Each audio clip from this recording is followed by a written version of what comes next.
Hello, welcome to CLSP Politics. Sean Briscoe speaking.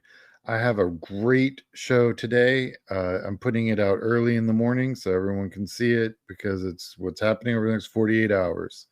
I've got the latest polling information out of California, New York, New Jersey, and Virginia. These are the big elections that's happening over the next 48 hours. And one of them, of course, is Prop 50 in California. Very big deal. Just thought we could run through the numbers together so everyone kind of knows what's going on. I compiled this out of a few different media sources and kind of put it all in one place for everybody. All right, well, let's get started.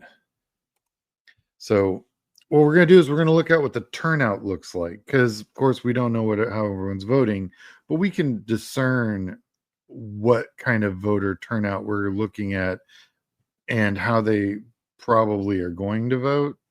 So we're gonna look at what the turnout looks like, and then talk about what that means, and kind of go from there. So real quick, New York's mayoral race. All we can really judge against is the last time everyone voted because it's a 2025. It's not a 2024 or 2022 election. But when you look at the mayor's race, the major candidates, Zohan Mandani as a Democrat, and then you've got the independents and Republicans running, you can see that at this time in 2024, 940,000 people had voted. Now we're looking at 584,000. Now you're like, wow, that's like almost half. I'm like, actually, that's really, really good. Uh, Mayoral races are not notoriously well turned out.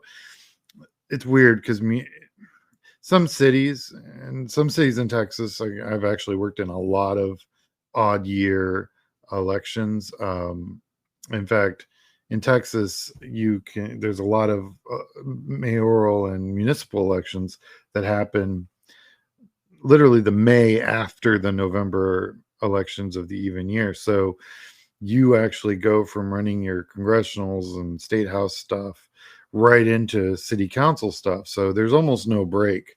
And you end up going out of what was probably a 12-month campaign into a 5-month campaign where you have to do all the stuff over again. It's kind of nuts. So this is actually really good turnout for this election. And of course, needless to say, the amount of money that's being spent is kind of ridiculous. When we look at who's voting so far, if you looked at versus 2024, you're seeing a 1% increase across the board in voters under 40, which is a good sign for Mamdani, although he's actually polling very well with older voters, because quite honestly, what he's talking about is reducing their transportation cost and freezing their housing, and people on fixed incomes and the older side of the spectrum appreciate both those things because they don't want to drive, they can't afford a car anyway, and this way they can, and plus their housing, so they're all fixed incomes, they're all retired, they're not generating any new wealth. So you've got a turnout increase in the lower age groups, which is great, and then you have a really interesting couple point turnout in the older group, that's 65 and older. So it's really kind of interesting when you see that. And then you see a markedly lower turnout in the 45 to 64, which are those people that are still working at the peak of their career, making probably the most money per year they're going to make.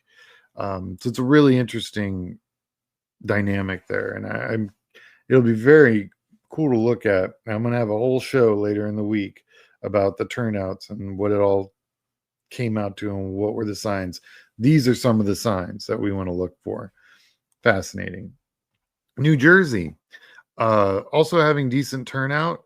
They're having they're looking at their governor's race. It's not equivalent to 2024 turnout, but I'll tell you, it's solid. You can understand 2024 just was crazy. So over 1 million people voting in this governor's race already is, and this was 2 days ago. So uh, these are all the early and mail-in votes through October 31st. So we'll see what this looks like. I'm sure that more mail has come in since then. And people wait till the last minute anyway. But this is also a good sign for Democrats, obviously. It's also New Jersey. You know.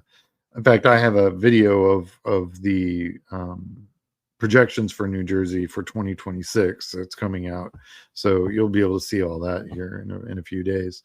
The voter turnout, I mean, obviously, you're looking at Democrats kind of just rolling over the Republicans. It's not 2-1, but it ain't almost not 2-1. And they're just taking the lion's share. They're at 52% right now. Though the other groups are gonna, be whatever they're gonna be, but the Republicans are they're 1 in 3 total votes. So as of right now, it very much looks like a landslide for the Democrats. Real quick, if you haven't already, like and subscribe. I'm on YouTube, Blue Sky, Instagram, TikTok, and Substack. If you'd love to donate to this channel, if you like these updates that I do, I'm doing a show every day for really probably the next year. Check out, you can go to my YouTube page and donate $5 or whatever you can afford on PayPal, or you can go to my Substack and become a member of my Substack group for $5 a month. You can become a member of Substack, and therefore you'll get my updates. I'm going to have a lot of papers going out, especially as we get closer to the election, as we get into election season. So definitely worth checking out. Plus, you'll see interviews before everyone else. I'm reaching out to all these candidates that I'm doing research on right now for the primary to talk to them all as they're going through their primary. I have 3 set questions. So it's going to be a really interesting year. So if you're interested in joining on Substack, do that. If you want to just make a quick donation, very much appreciated. You can find that link on my YouTube page. Awesome. So going to Virginia. Virginia's having solid turnout too, but we've seen this already. And I've actually worked in Virginia. My team helped flip 4, we targeted 5. We flipped 4 state house seats to flip the legislature over 2 years ago, literally almost today. So I've got some experience in Virginia. Virginia's really interesting. And actually, I'm doing a show on Virginia, and it's coming out in a few days. So keep your eyes open for that. But this turnout's good. This is solid turnout for Virginia. And I think the Democrat, Abigail Spanberger, has been polling overwhelmingly positive for this entire cycle. Some of the polls were just ridiculous, 10, 15 points. I don't think it's going to be that big of a margin. But as you can see, the Democrats are outvoting the Republicans by about 12% or 11%. I'm feeling like, see, this is the problem. That no primary history vote is 27%. Virginia has a lot of federal employees, probably a lot of federal employees that stay out of primaries just because, they'd hate to be targeted by an administration with, unwarranted targeting, right? I'm feeling like they've probably, for one thing, the Democrats are turning out in waves. Like, I haven't seen this, definitely didn't see it in 2024. It's a huge turnout for Democrats.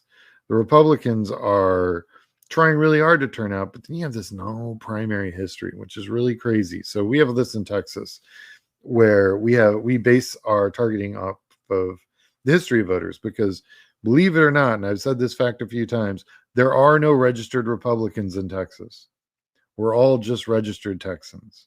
Now, the Republican Party wants to do something about that. They want to have party election primaries where you have to register by party. That's something they're working on. But you can't in Texas right now. register by any party. All you can do is register as a Texan. Virginia's got the same thing. So what they look at is the historical vote, like did they, what primaries did they vote in, yada yada yada. So when you see a bump in the Democratic primary vote, and you see this weird number in the no primary history vote, makes you go, It means that they're staying out of it. They're looking at the field and understanding that maybe voting, that the Republicans in Washington might use this to target them. In any case, it's giving more of the majority to the parties, and as you can see, if that plays out, you're looking at a huge Democratic win in Virginia right now. Huge. So I looked at Prop 50, the polling right now, and what it's got right now is that the polling for Prop 50 is about 42% against, 55% for, 54% for.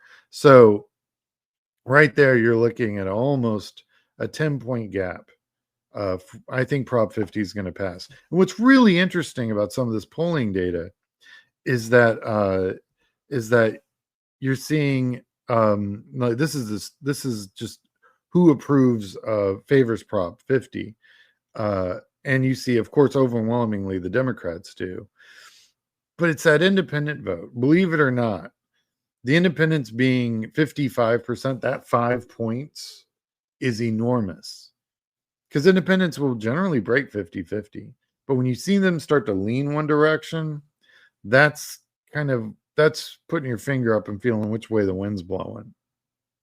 Because believe me, the Democrats are over this in California. What's really crazy is when you look at the polling, say as the the commission to do nonpartisan districting, do they liked it? Democrats were 7 in 10 liking that program. It wasn't till Trump and the Republicans in Texas weaponized even more than they already had. And you gotta understand, Texas is so gerrymandered before they changed the maps that and now they want to try and do it again and change it even more. It's crazy. So not until Texas weaponized, did California even have a problem here. They were okay with the amount of weaponization that the Republicans had done in Texas already.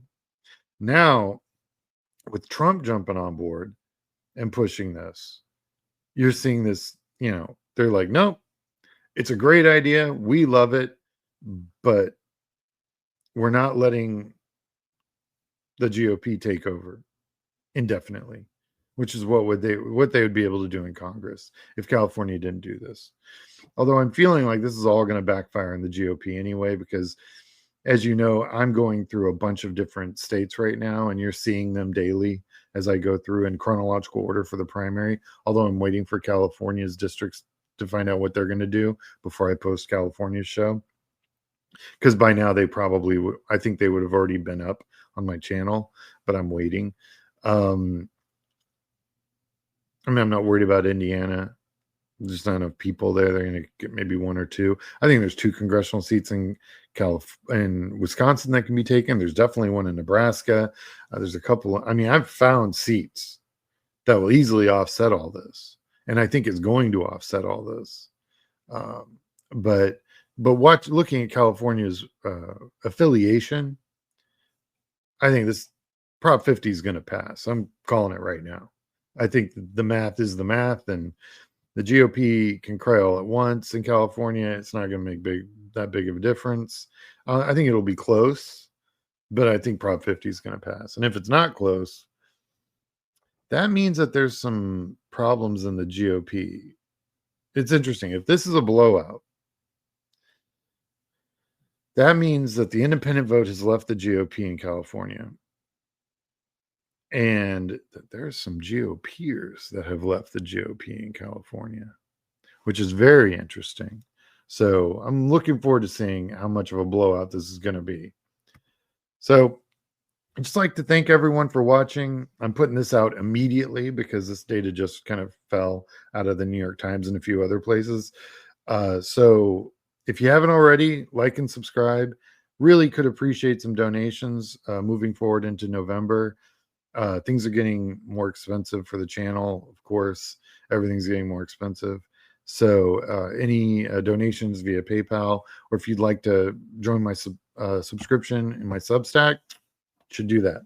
All right.